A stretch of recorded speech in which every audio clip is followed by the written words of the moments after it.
It's like Wallace and Gromit weather. Because the sun's in front of us, you're like, "Ee, Gromit, nice bit of cheese." Hello, and welcome to Radford. We are where we left you last time. Obviously, because of the current situation, we've not been moving, but today we have to move. We need to dispose of our bow full of rubbish that's like a landfill in the bow. We also need some water. We've got like that much water left, and Sean's getting a bit... You don't want to know. And we're also running low on fuel. We've got a quarter of a tank of fuel, and we've got one bag of coal, which is going to last us at a push. 2 days. Yeah, maybe 3-4 days at a push. So we've got to move. It's classed as an essential journey today.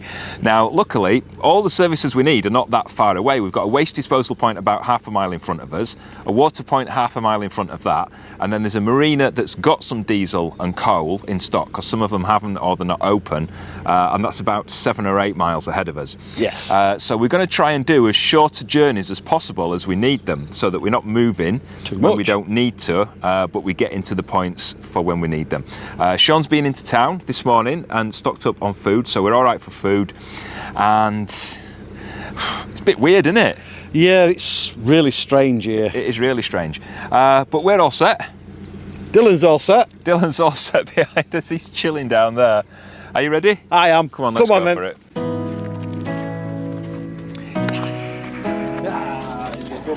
Back on the boat then. Back on the boat.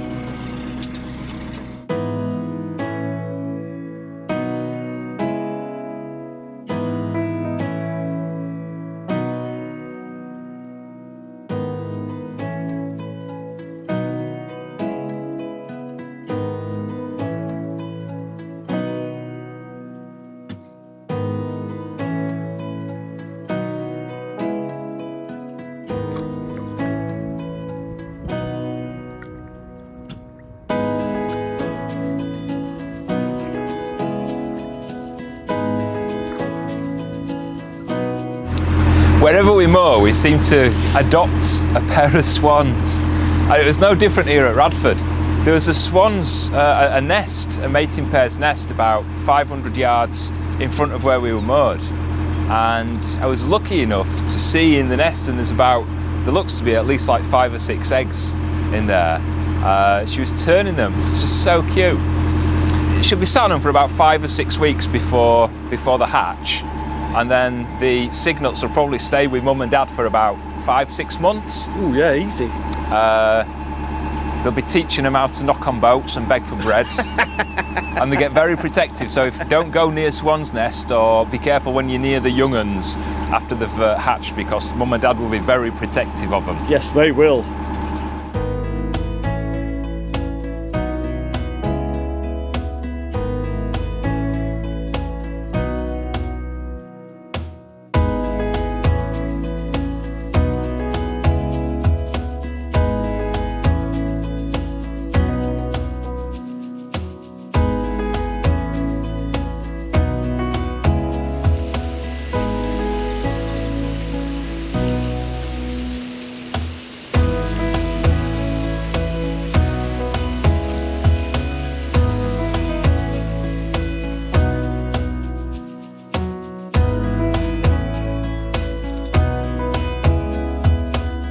I like a good train bridge.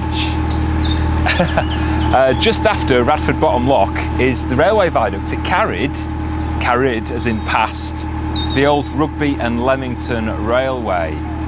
And it's lovely. It's not in use anymore. The line was abandoned years ago, and they've turned it into a cycleway, except for the viaduct. Like the whole train track, you can cycle. It's now a cycleway, but they've put like big, I don't know, 500-foot 500-foot razor wire security fencing just at each end of the viaduct, just to stop people going on it. So I sent the drone up anyway so that you can have a look. It is really nice. That's the only thing, apart from having a bath, that's the only thing I miss. What, viaducts? No, trains. I want a train set. You can't really have a train set on a narrowboat. I used to have a 00 gauge train set when I was a kid. I used to love them. Always loved trains. And I'd love one on the boat. I used to have one in the loft at home. Another one on the boat. We can't have one on the boat because it's no space. No space. And people say, oh, run it along the gunnels or around the inside, and it's just not practical, to be honest. There's also, like, you can get them like in a suitcase, like the really little, I don't know whether it's N or Z gauge, really little tiny ones that you can get in a suitcase, and it's just not fun. It's just like a, you know what I mean, round and round in a suitcase. I like to have a big expansive country, like a model country. Sorry, I'm completely off subject now. I'll shut up now. Yeah, shut up.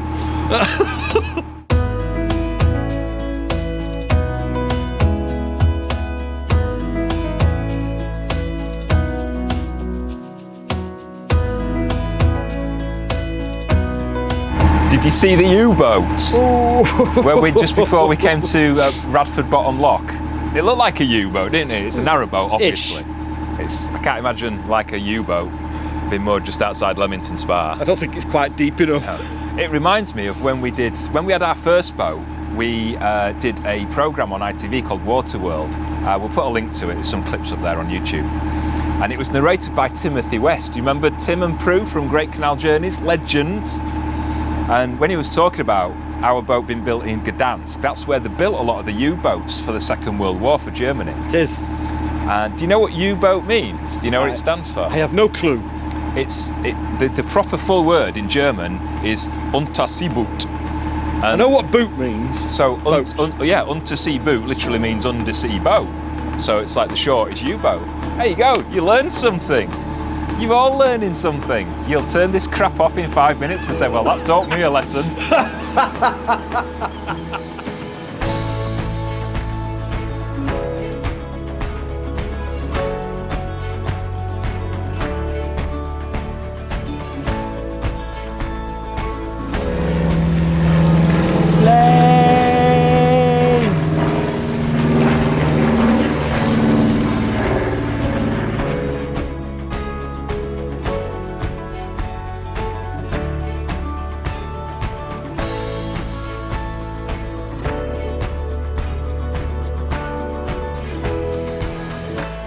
Hello and welcome to Barkey. Well, thank you. So we stopped at, it's just by the Fosse Way, Bridge 32, for some water, because we've got like that much water now. We had that much earlier, but we've got that much now. So precautions and everything, we've got some anti-bac wipes, and then we'll fill it with water.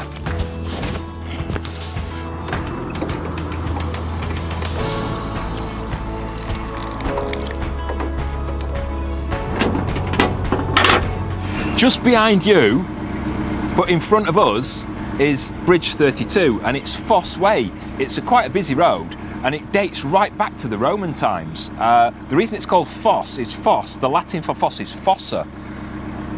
Bear with me, which means dike or ditch. Right. And the Romans built this ditch as like the western border when they ruled England. And it goes, Fosse Way goes all the way from Exeter in Devon, all the way up to Lincoln in Lincolnshire. When you look at it on a map, it's like really straight. They're about as bent as a 9-bob note, you are. So yeah, and it's kind of survived over the years. So it's gone from this like Roman border on the western front, or whatever they called it, and it now just carries cars and milk trucks and stuff. There you go. Another piece of useless information for you.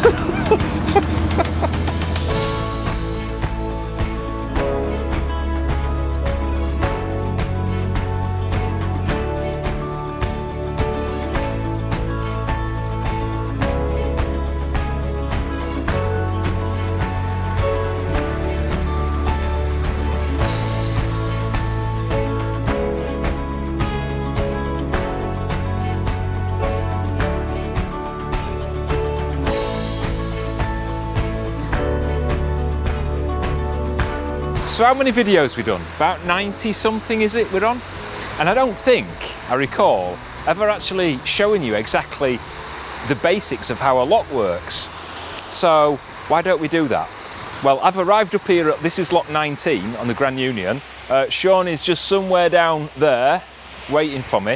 When we get to a lock, it's either going to be empty or full or somewhere in between. So we have to prepare the lock for the direction of travel that we're going. So Sean's coming that way and we're actually going uphill. We need to raise the level of the lock.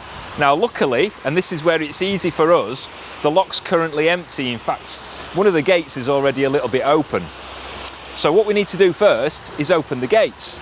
On the double locks like this, we only need to open one gate. That's going to be wide enough for Sean to get the boat through. The boat's 6'10" wide. And with one gate open, there should be 7 feet. So a couple of inches to spare, sometimes on each side as well. Once Sean comes into the lock, we need to close the gate.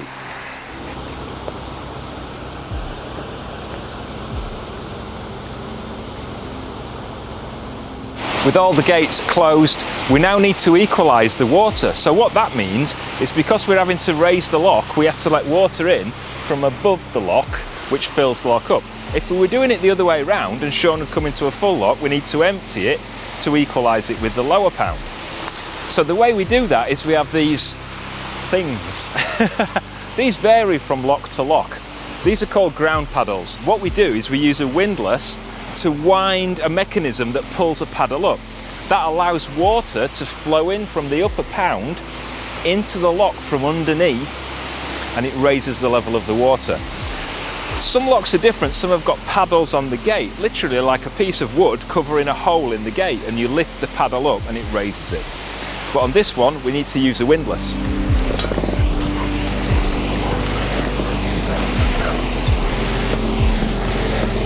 When you're a single boat using a double lock, you need to be careful which paddle you choose to open. We're using this one because the water comes through this side of the lock. It comes underneath, it hits the other side of the lock wall, and then it bounces back, which keeps the boat on this side. So even though we still secure it with a rope, it just means that the boat's secure in the lock and it doesn't get bounced about. When we've wound the ground paddle up, to stop it from springing backwards, we just use this safety clip, pop it on there. It's a bit like a big spanner, and then that keeps it. Take the windlass off, then if that does come loose, the windlass isn't going to wrap round and smack you in the jaw.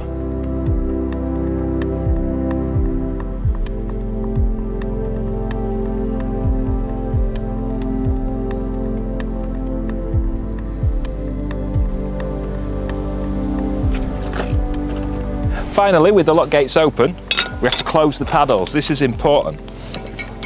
If you don't close the paddles once you've finished with them, it could leak water, especially if it's a leaky lock, and a lot of them are.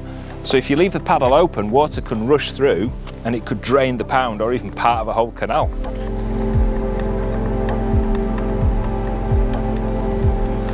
After we've done and Sean's gone, we'll leave the lock as it is, ready for the next person. Although we do keep an eye out, so if somebody else is coming, we might leave the gate open for them.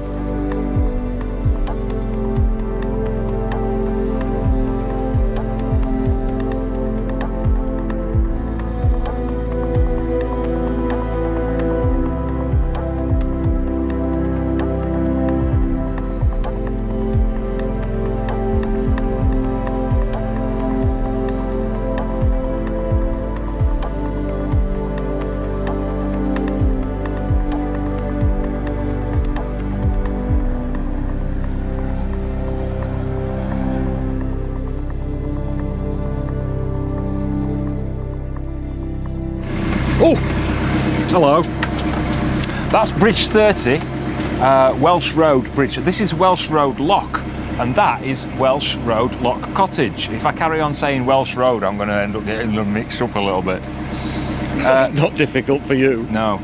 Back in the olden days, Welsh Road, that goes over that bridge there, and I'm talking like back to like 1,000 years or even more ago, it used to be what they call a drover's road. So farmers used to get the cattle, here, come on Daisy love, like that. Here, come on Daisy love, come on Daisy love, off we go.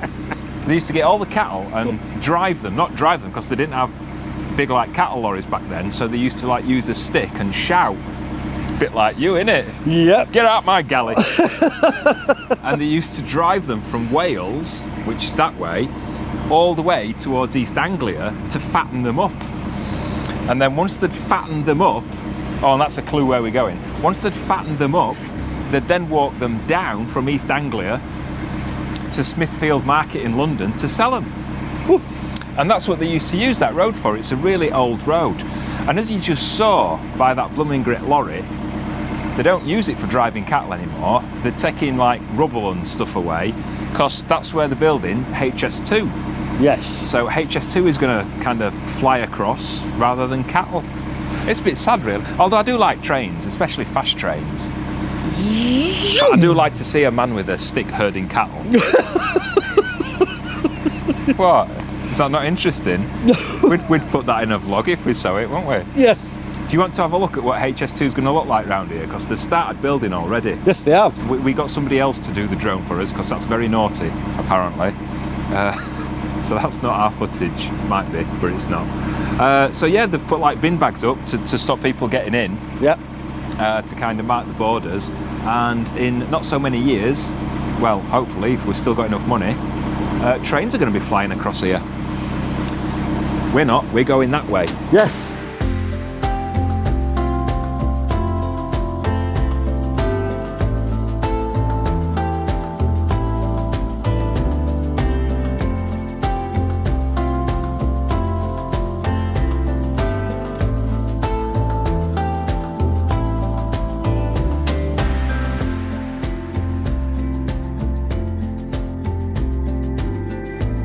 The top two Bascot locks are a staircase.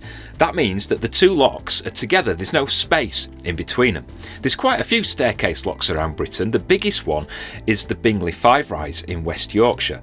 The top gates of the first lock we go into will form the bottom gates of the second lock. It sounds more complicated than it is. So we have to set these kind of locks in a very specific way, or else we could get stuck or even cause some flooding, which we don't want to do. Now, because we're going up today, we need to make sure that the top lock is full and that the bottom lock is empty. Once the locks are set, I can open one of the bottom gates for Sean to bring the boat in. Once he's in and I've closed the gate, I'm going to fill the bottom lock with the water from the top lock. And once that level's equalised, I'll open one of the middle gates. Sean can move the boat through into the top lock, close that gate behind him, and then I'll fill the top lock up again from the water in the upper pound. And once the levels are equal, I can open one of the top gates and out he pops. Simple as that.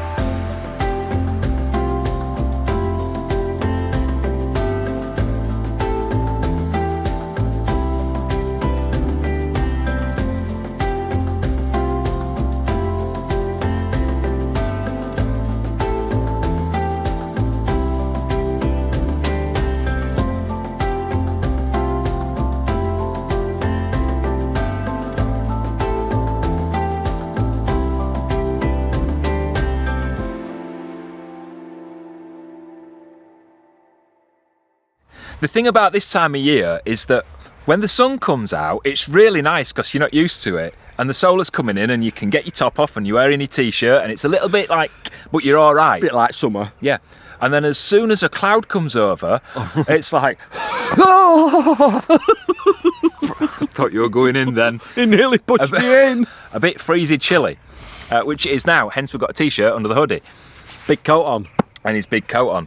We set off from Radford this morning. It's supposed to be about a 3-hour trip. It's taken us 6 hours. We've been faffing. Took and it's us like, ages. so what? We've been faffing.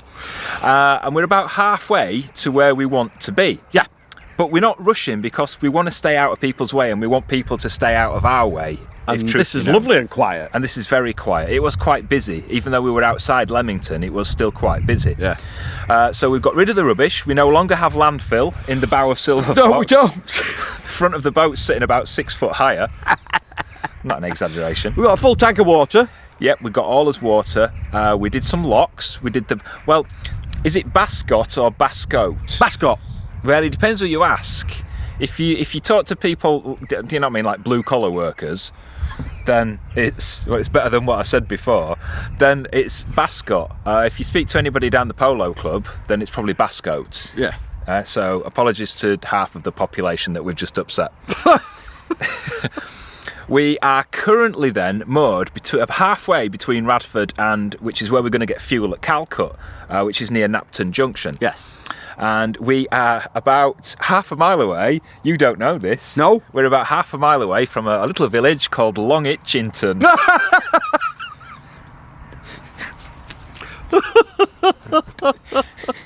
That's not what I was thinking. Is it not? You were thinking past experience, you see. And it's really quiet. Birds, that's Apart all. from birds. So we're going to stop here for a couple of days because it's going to be a bit chilly. Yeah. And then in a couple of days the sun's going to come out and it's going to be warm again. So that's when we're going to go down to Calcut. Because we'll have run out of coal by then. We will have run out of coal. The other reason being is that they've got weird opening hours because of the restrictions, and we don't want to be hanging around by the marina where there's people. No. So we're going to stay here where there's nobody. And then on Friday, when it opens, we're going to kind of dash down, get the fuel, get the coal, and then we're off again, out again to another place like this, and that's it, back to isolating. So it's just essential journeys. And we're trying to get where we can get bits of food as well as a co-op about a mile walk away if we need it. If we need it. I don't think we do. No. But that's the excitement for today. All done. All done. Canopies up, washing lines up. We're going to hang us undies up once you've gone. All right, so get yourself off. You don't want to see them. No, because then you won't give us a thumbs up, which we would very much like if you would, please. Subscribe to the channel, if you wouldn't mind. And if you want to, if you really like us, I don't know why, you can help support the making of these vlogs by supporting the channel. There's a button called a join button on the homepage, or do it the old-fashioned way, fly. And support us on Patreon. There's a link up there. Drop any comments or questions or feedback. You know we like to answer every single one. Yes, we do. We will be back, hopefully, as long as the restrictions don't get any harder. Yeah. Next time, please take care of yourselves, and we'll see you later. Bye-bye. See ya, bye.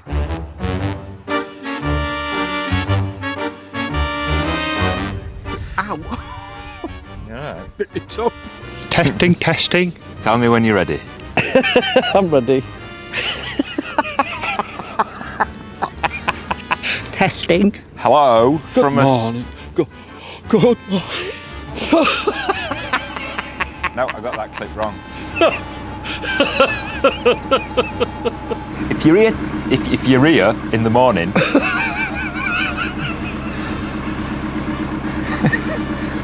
You got a minute? All right.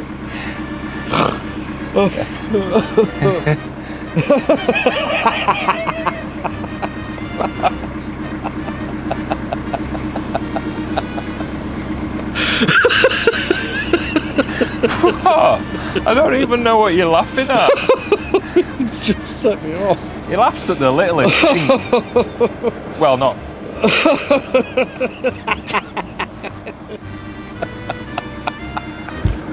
And apparently it was the western border in Roman days when the Romans used to own England. What? I try and teach you a little bit of something, and all I get is ridicule. I mean, I'm boring myself to death with this.